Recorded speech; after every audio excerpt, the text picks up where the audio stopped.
Greetings, everyone. This is Rock and Roll Spuck at you with another installment of my Transmetropolitan retro comic review. This time, focusing on Volume 2, Lust for Life. So, by and large, Lust for Life is split up into a few single-issue stories and then one multi-issue story at the end. The first of these single-issue stories begins with a short column of Spider's. His column, by the way, is entitled, "I Hate It Here." Yesterday, here in the middle of the city, I saw a wolf turn into a Russian ex-gymnast and hand over a business card that read, "Your own personal transhuman security whore.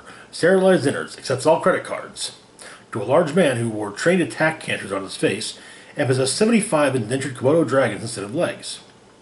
And they had sex, right in front of me. And 6 of the Komodo dragons spat napalm on my new shoes. Now listen, I'm told I'm a famous journalist these days. I'm told the 5 years I spent away from the city have vanished like the name of the guy you picked up last night, and it's like I never left. I was driven away, let me remind you, by things like sickness, hate, and the death of truth. So why do I have to put up with this shabby crap on my front doorstep? Now my beautiful new apartment stinks of wet fur and burning dragon spit, and I think one of the canters made it with a doormat. It keeps cursing at me in a thick Mexican accent. I may have to have it shot. If you loved me, you'd all kill yourself today. Spider Jerusalem. So, the first of the single-issue stories focuses on Shannon and Xiang, and begins with Shannon explaining to the Spider that Xiang dumped her. Xiang being Shannon's, well, now ex-boyfriend. And he does what he can to console her, and she further explains that he dumped her so he could go kill himself. This actually surprises Spider to the point of speechlessness. And he asks her to clarify this, and turns out that he's been getting in tight with a Foglet community, and he's getting downloaded that day. Now, to explain, a Foglet community is, Foglets are tiny, microscopic machines. And Foglet communities allow for people to download their minds into the Foglets, or into a group of Foglets, and then continue their existence as basically a floating AI. Spider explains, does say to her though that downloading oneself is actually very much not suicide. So turns out he's joining one of the older communities, and it's actually a community that Spider knows, so he contacts the community and talks to an old friend of his, Tico Cortez, a Foglet, who is, like I said, is an old acquaintance of Spider's. I wouldn't necessarily call him a friend, but, And they convince Spider convinces Tico to let Spider and Shannon view the downloading. In part because Shannon's never viewed one before. So Spider decides he's going to try and comfort his assistant, take her out to a nice lunch. Then they'll get changed, and he says, hey, when you change, be showy. Downloadings are grand occasions for the Foglets, and they like to see regular people making the effort.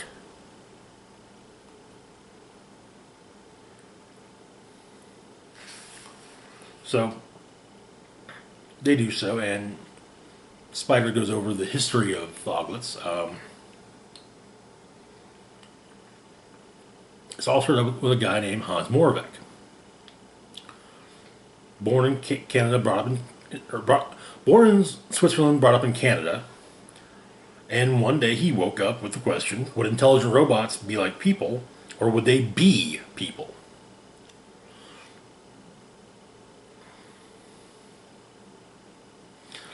And so it was got into thinking, if a guy has a prosthetic leg, is he still human? Of course. The leg does the same job, what you tell it to do. What if someone has two artificial legs, artificial arms, plastic heart, carbon fiber bones, artificial neurons? Where do you stop being human? So Moravec figures that you just don't. So he made the next leap. You could put a human mind into an entirely artificial body, and that person would still be a person.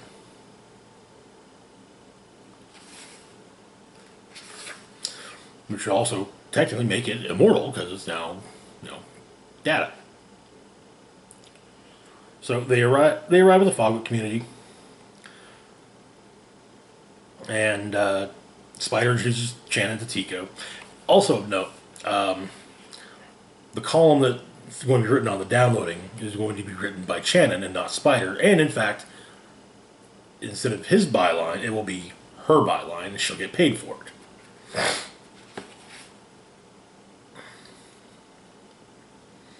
So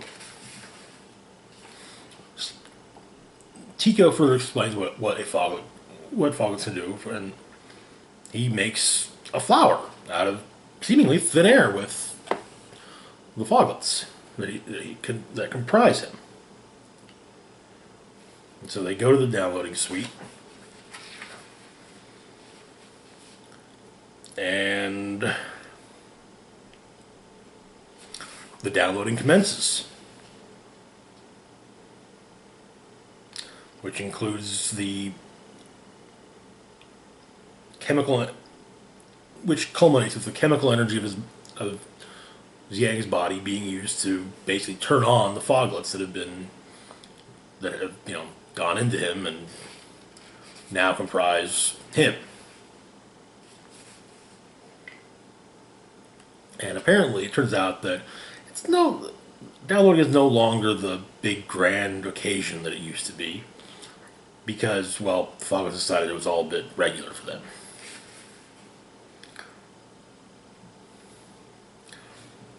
And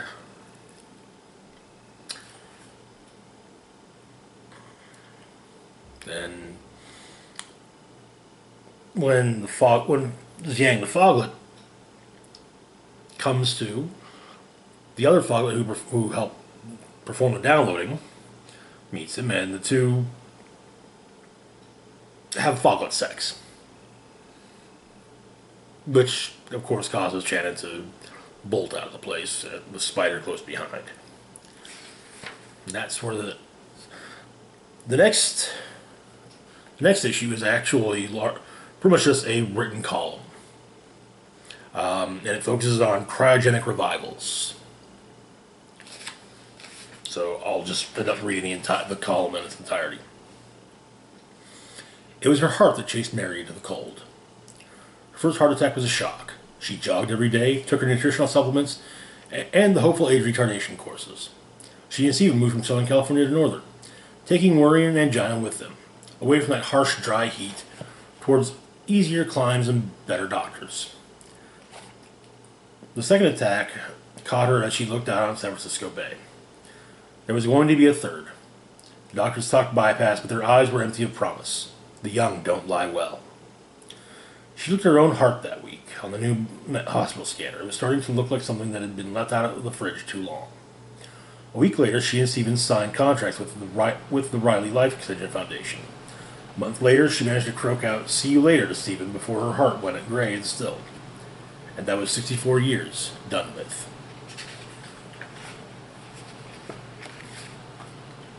And it was a hell of a 64 years. She saw the war that drove America crazy, saw it with her own eyes. She saw the first step off world. She saw a severed city put back together with sledgehammers.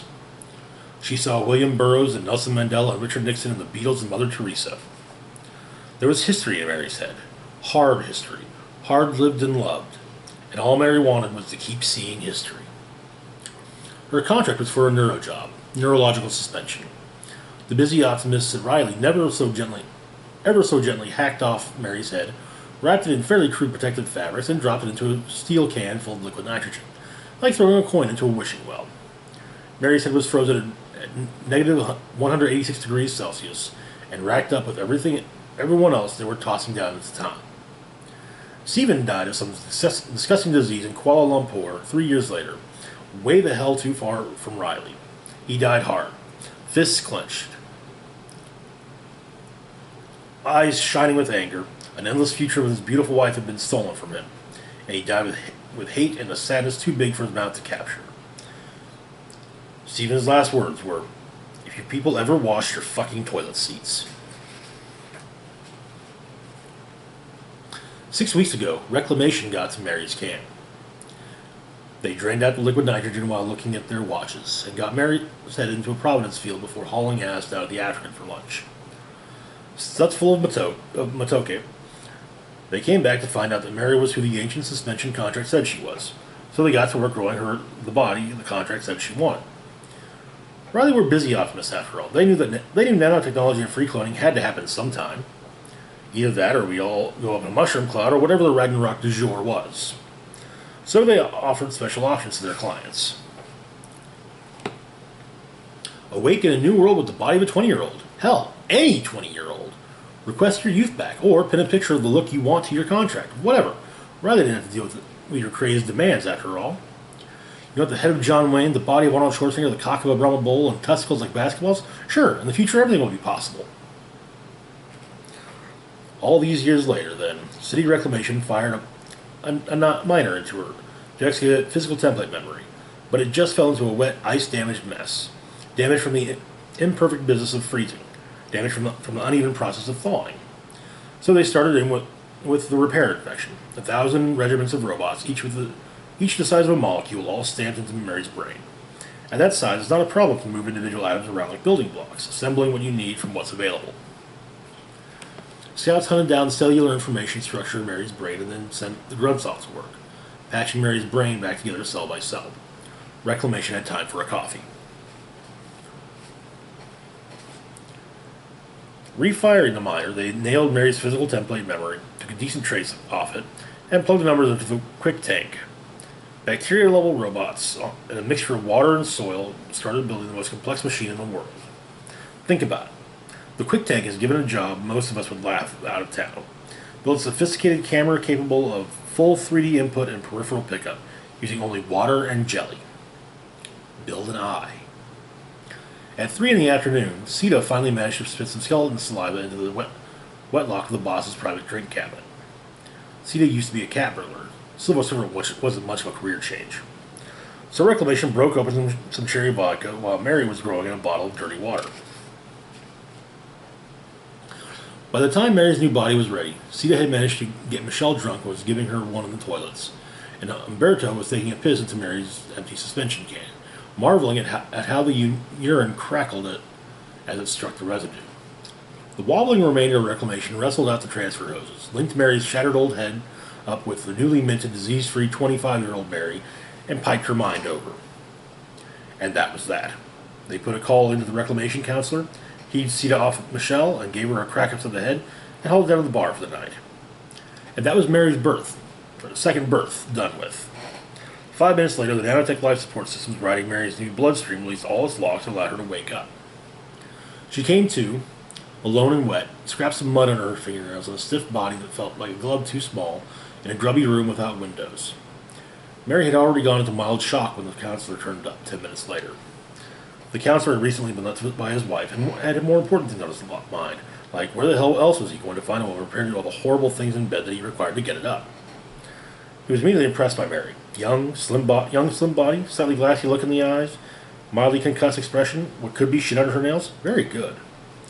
He gave her the usual revival's bathrobe, quietly relieved that it had been washed this time. He said hello, introduced himself as Michael, asked her how she was feeling. And horribly, crushingly, blasting out all hope of sexingly, the first words from those soft, pale, damp lips were, "Where's my husband?" So fuck it, Michael thought. Just another revival. Shouldering on a cold, heavy professional cloak, he eyed his pad, and with a relish that just steel in his voice, told her that her husband died 3 years after her in an unrecoverable location. He didn't make it into suspension. Mary's stomach fell away. Mary asked how long she'd been in cryogenic suspension. Michael did the worst thing possible. He told her. He also told her there was a transport waiting for her. Not saying bother whether she was listening or not. Explaining that it would take her to a revivals hostel. Also adding that it was double parked, so she should get a move on. Double parked, she clung to that. It meant something after all. Cars, driving, roads, something dully normal, something real at last. It didn't occur to her that meant she'd have to go out onto the street.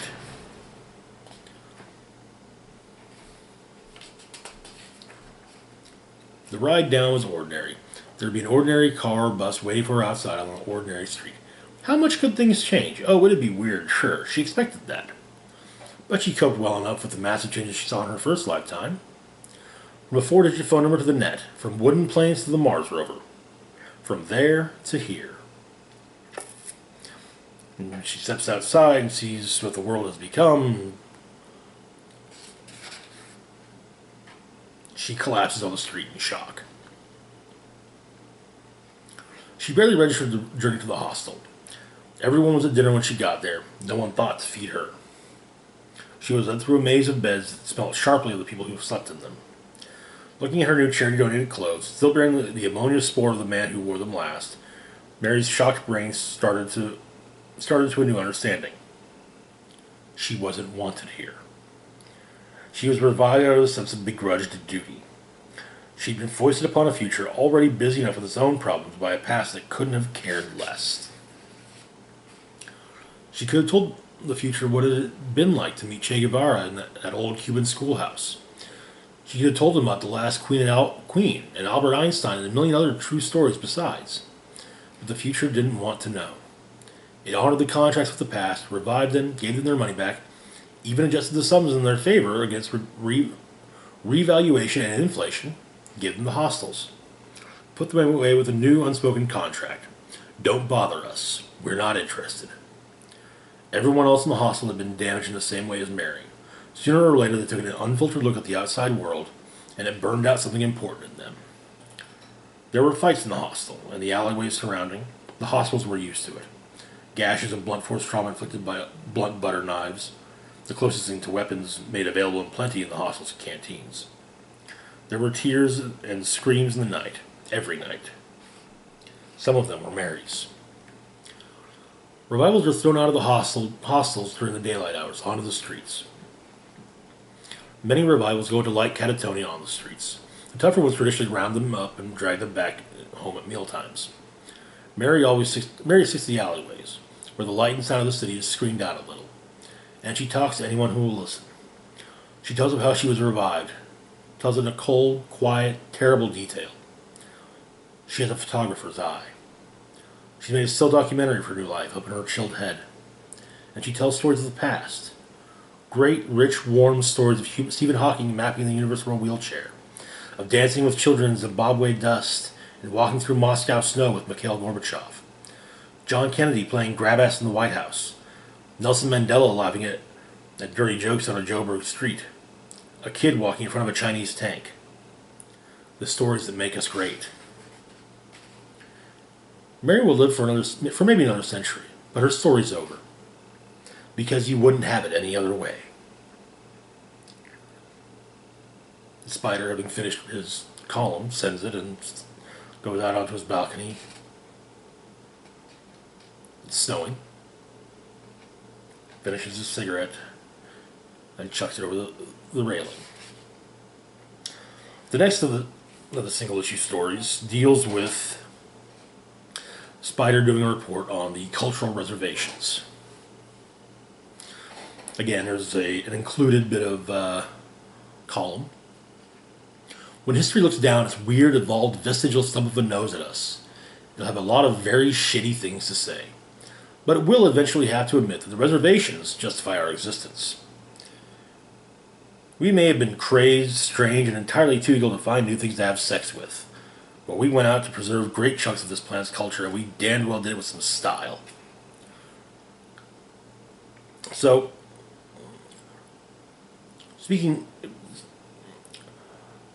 Spider speaks with the director of Cultural Reservation Systems, who explains that it's the cultures are preserved. They're not being preserved because someone those on the reservations like them. No, because it's historical. And if there's something they don't like about a culture, well, that's part of the culture, no matter how barbaric it might be. She brings up how one or two of the older cultures from the Middle East practice the cutting of the rose. It's an extensive form of female genital mutilation, simply put. And both Spider and the director of cultural reservation systems are appalled by it, but it's a central part of those cultures. So they're preserved. It's included with the culture to preserve the past culture's honesty.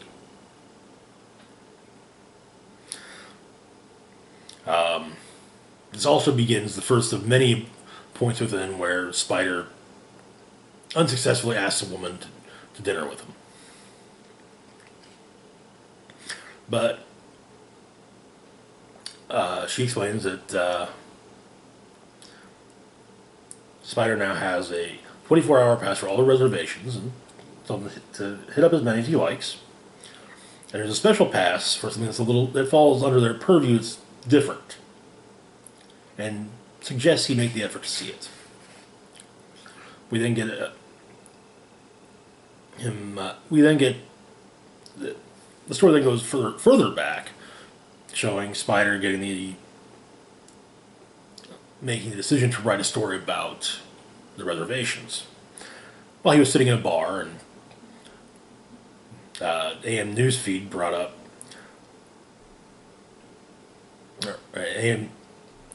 the television was playing Republican Party Reservation Compound. Some of the other patrons are talking about the reservations and how in the reservations the two of them wouldn't be able to have sex because their sperm has various additions to it.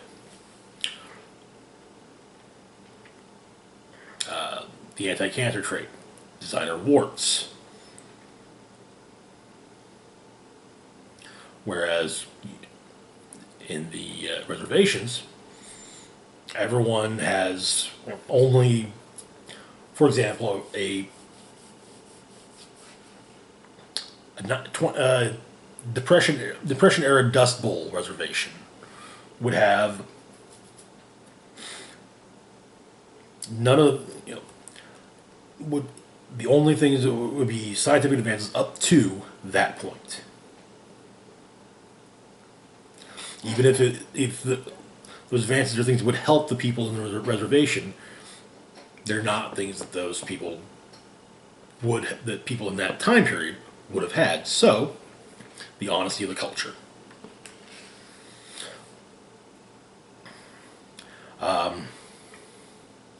So, Spider gets prepared to go in, given the basic rules. Don't spit while outside the reservation. Don't allow anyone to taste his sweat. Bury his feces well and urinate into pits and other low access areas. If he gets wounded, don't let anyone near his blood. And finally, do not, and it's not in big ass capital letters, have sexual intercourse with anyone or anything within the reservation. And he's given a medical load to repel the various infections that the people in reservations live with daily, and one to kill the ones that Spider himself lives with daily. And also a communicator that gets inserted rectally.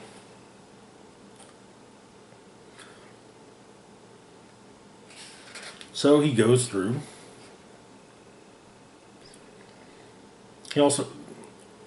It also jumps back to Spider telling Royce his plan to write a column about the reservations.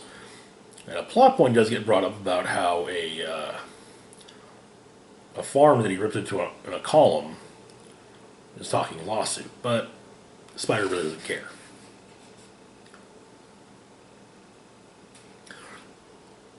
The first reservation he goes to is the Akita Prefecture.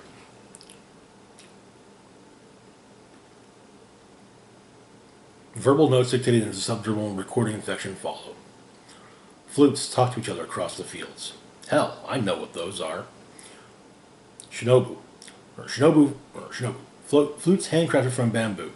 Saw a documentary on Japanese music. From beyond the path I hear someone else joining the conversation. Taiko, the Japanese drums. This is harvesting music.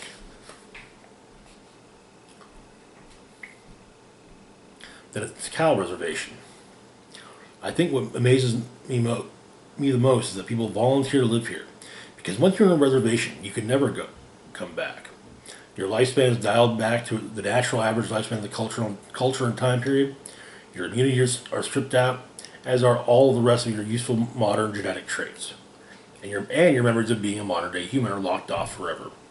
You live as a person in that culture and time frame for as long as you can.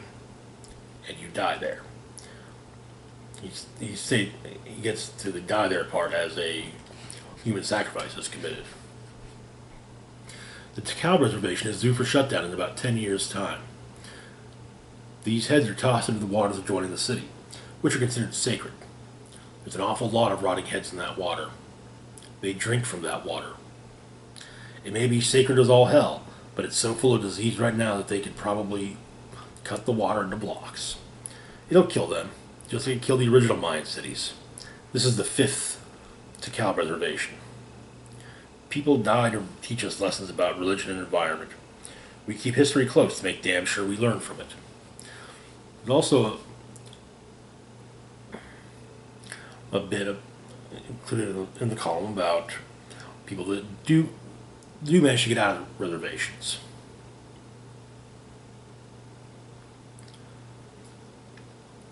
Some escapees are reservation volunteers, one-time city dwellers whose city memories remain locked away. Sympathizers will get them to a refuge or to black bag operations like the toolbox doctors who will move their memory locks. The rest were born in reservations and have no knowledge of the city at all. Both kinds of escapee can end up like revivals, brain shocked. It must be like throwing yourself off the edge of the world. Someone's just happy to be in love, though.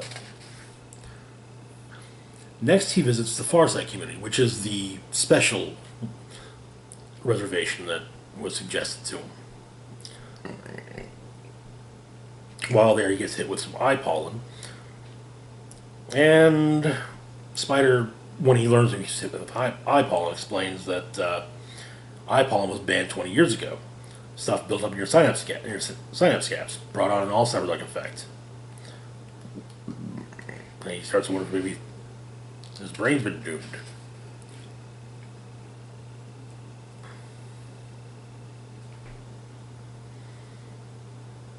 And he's explained to him that eye pollen isn't banned in Farsight because, and they think they've licked the problem of it for giving an Alzheimer's-like effect. They don't ban technology in Farsight; they examine it through use. Death rate's pretty high, but they manage. And the high death rate is thought to be the measure of their success. A test bed for humans within these walls. They seek to make human work without all the shortcuts and get-outs like going foglet.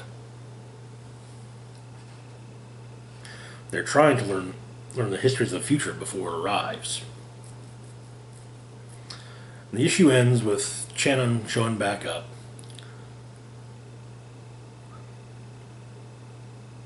Explaining that she's getting out of journalism, going to a nunnery. She's going to be a bride of Christ. And Spider says, "What about you're never going to get laid again?"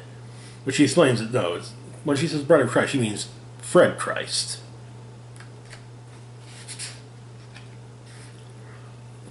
And so we move on to Freeze Me With Your Kiss, which is our three-part finale to the volume. Begins, Spider receives a phone call. It's about his wife. And he explains to the caller that his wife is a severed head floating in a can of cryofluid somewhere on the south edge, frozen. However, someone has stolen her head.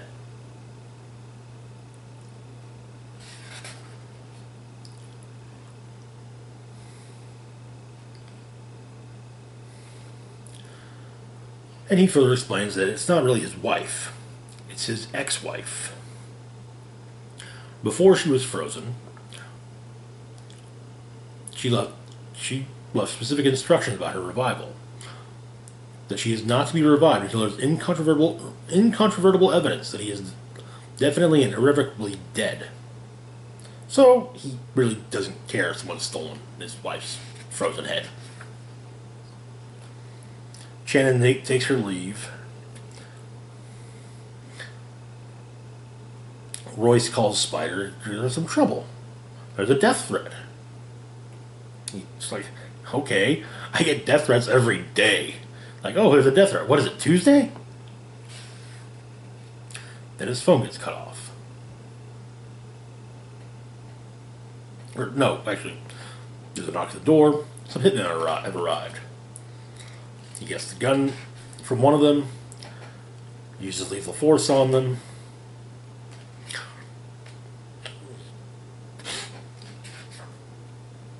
Shooting two of them, and then ramming their face first into his maker. Removes their masks, takes pictures of their faces with his glasses, calls the police. And in the middle of talking to the police and sending them his information, he discovers that his journalist policy has been rescinded. Or his journalist insurance policy has been rescinded. And then the line goes dead.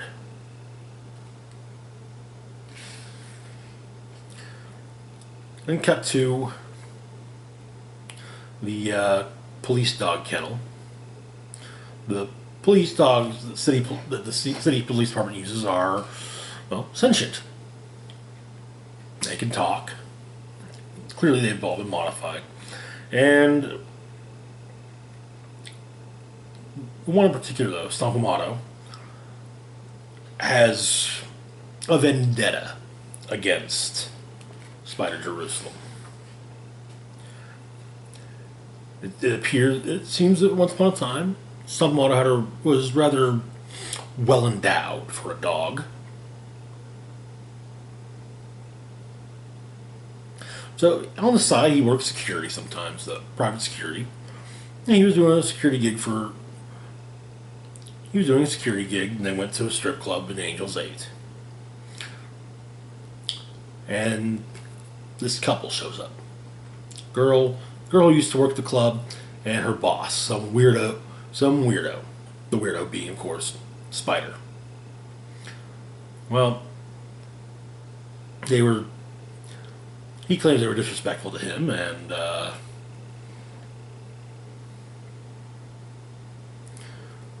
Spider causes Stompamato blackout, and wakes up. He's in a rickshaw headed north on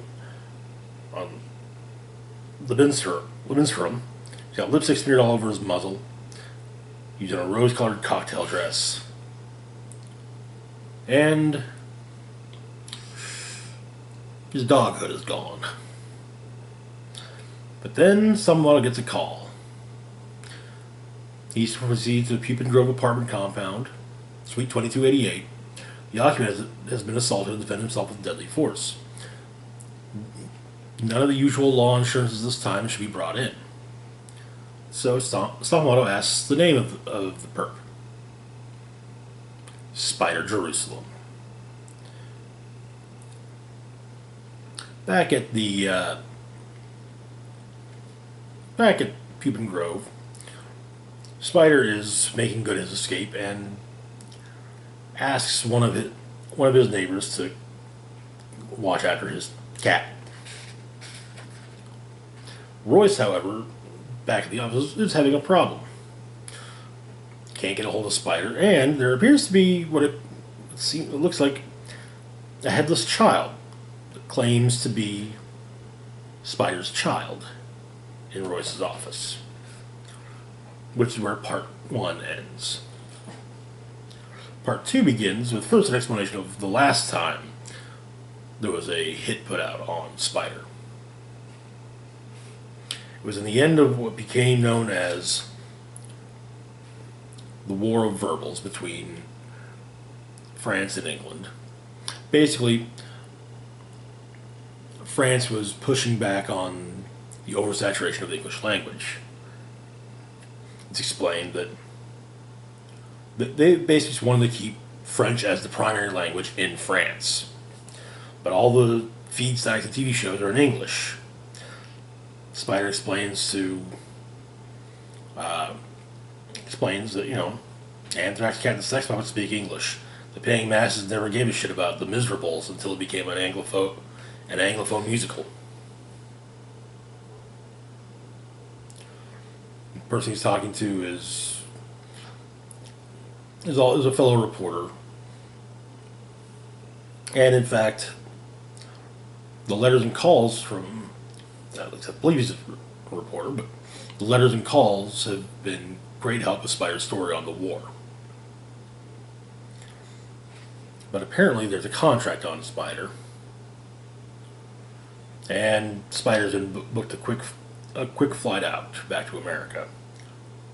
And he's told me to be wary of something called enfant terrible. Back in the present, Stoppelmoto is investigating the scene at Spider's apartment, looking at the three the dead hitmen, and when Spider's name is brought up by Control, does send him briefly into a seizure. Control, however, tells him that, okay, if just bringing up this guy's name is going to send you into a seizure, you need to get back here and we'll assign someone else the case. However, Stomp ain't having that. He's going to get his vengeance on Spider, and drops a deuce on Spider's maker. Spider continues his way through the city, and one of the big headlines right now is that he's apparently missing after a shootout. Then hides in a porta potty and has been writing his column.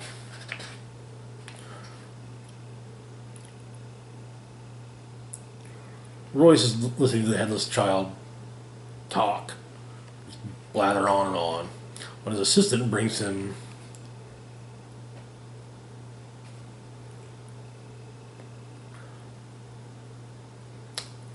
quite a bit of various messages and whatnot.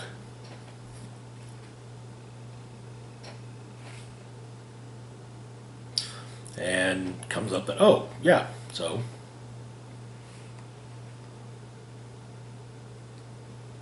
apparently a real can of worms has been opened up.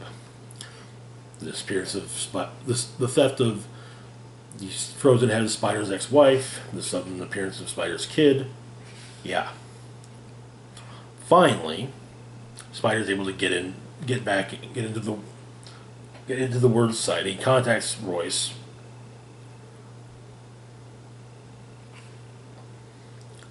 And we find out that the three hitmen were part of the oncogene farm that were threatening to sue.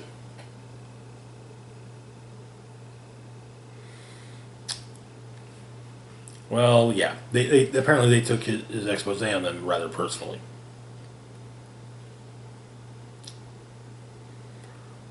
What does have Spider a little worried, though, is, okay, that sounds kind of normal. Now that makes sense. But killing the phone, voiding his insurance, everything else. And so Royce restores the Spider's feed access, and he's creating a new line for the machine's phone tools. But a thought has occurred to Royce, and he calls for his assistant to be brought to editorial interrogation. No, really, editorial interrogation.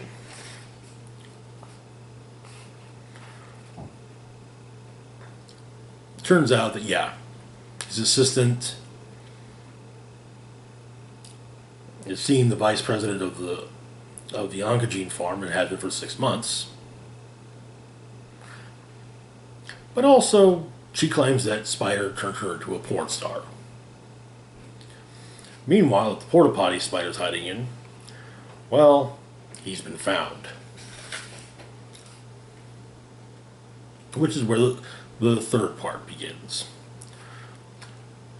Those who found Spider's hiding spot cut a hole in the door and talk to him. Meanwhile, Royce's assistant goes into what she's talking about.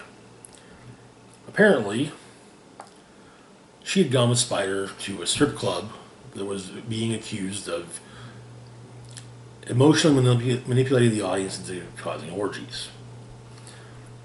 Well, apparently she claims he was well aware of this because he was the only person in the room wearing a mood controller and a nervous system buffer. And so everything hit her, and yeah, the people running the strip club made a video of it, sold it for $30 a pop.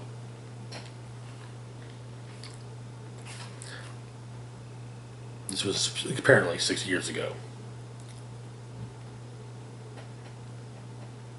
And she goes on to explain that there's nothing Spider won't do, no one he won't fuck over to get a story. Any story. Salmato, meanwhile, gets hit by a car twice. Back to Spider, however. Turns out the people who found him are zero-tactility freaks, as he calls them. Total solitude culture. He thinks they're losers.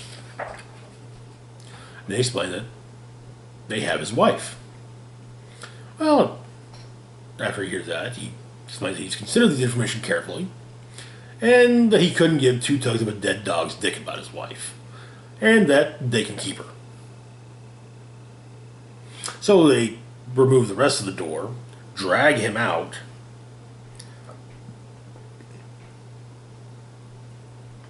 and they explain that the police cannot interfere with this matter. Didn't the guy from the Cryonics explain that to you? And the Spider says no, because the phone was cut off. Turns out the phone was cut off early.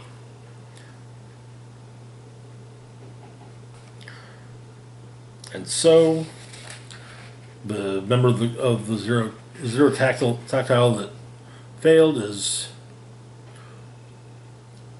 kicked out, deported to exoteric society. And so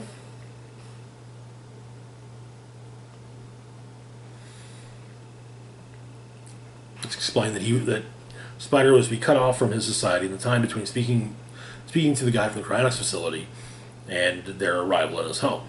Upon their arrival, however, his home was sealed and Spider was absent. They've been tracking him ever since, and they figured that he would be coming to them rather than hiding in a toilet.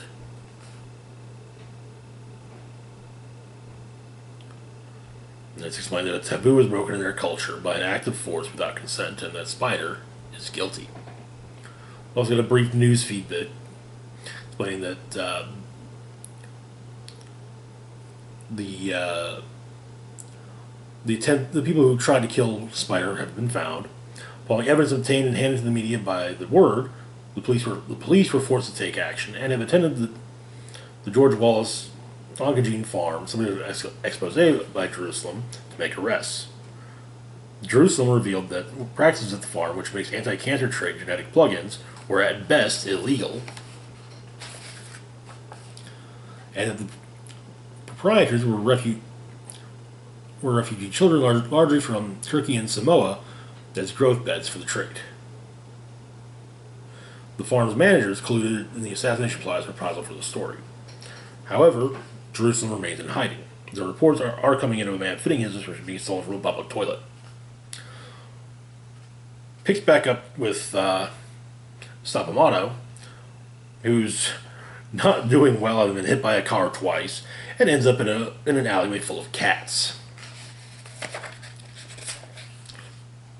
At the waterfront, Spider's talking with the zero tactile guys, and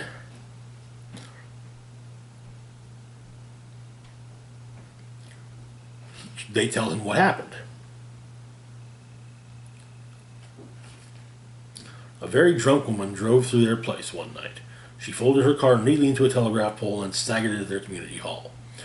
First she demanded alcohol, then she requested certain exotic narcotics. Finally, she harassed the young men for sexual favors of an unusual and explicitly detailed nature. When she met with no answer, she grabbed one of the youths, ripped off his mask, and put her tongue in his mouth. She then shouted her name several times and left quickly.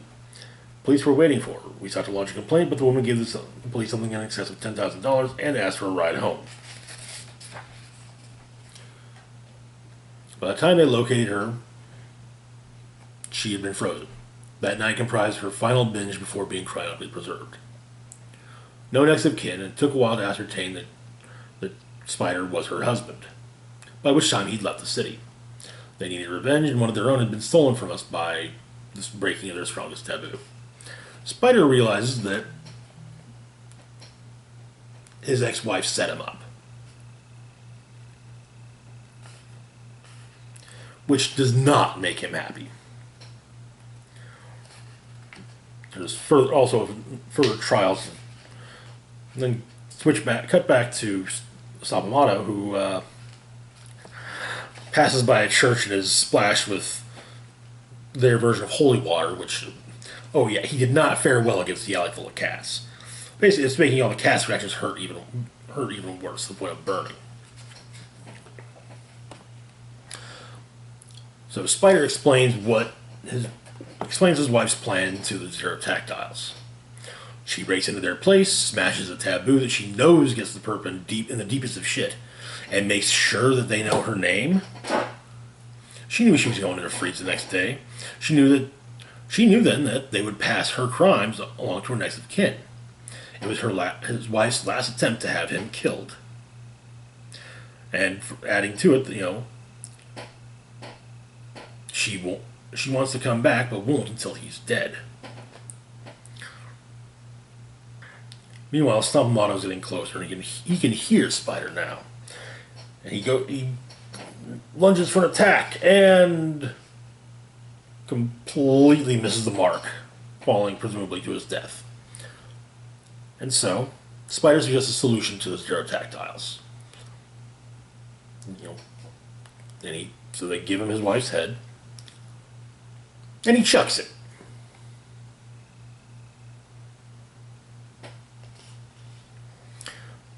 They thank him for dealing with this, and it turns out they also really like his column.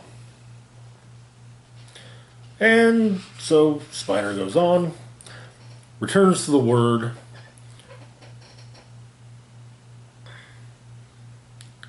and is promptly attacked by the headless thing claiming to be his child. Apparently, it's the enfant terrible. And Spider explains that it's a French secret assassination device. It was sicked on him after the War of Verbals. Followed him for a couple of years. He thought lopping off its head in St. Lucia had finished it. He also let someone fuck the stump. He also declares he wants a new apartment, something along the lines of, Fort Knox. And claims that none of this is his fault. Royce then asks if Spider had an assistant by the name of Indira Ataturk about 6 years or so ago. Spider doesn't recall. Then he asks, who did he take with him to Miss Jones Theater? No idea. Some student. She went nuts. Never saw her again. But he does say there will be a column in this. It's not sure whether or not Royce believes Spider and his claims about the Miss Jones debate, but that's where the story ends. And that's it for now. As always, feel free to like, share, and subscribe. Links to my Facebook, Twitter, Patreon, and PayPal can be found in the description box down below. This is Rock and Roll Spock signing off, saying, live long, rock hard, and be safe, everyone.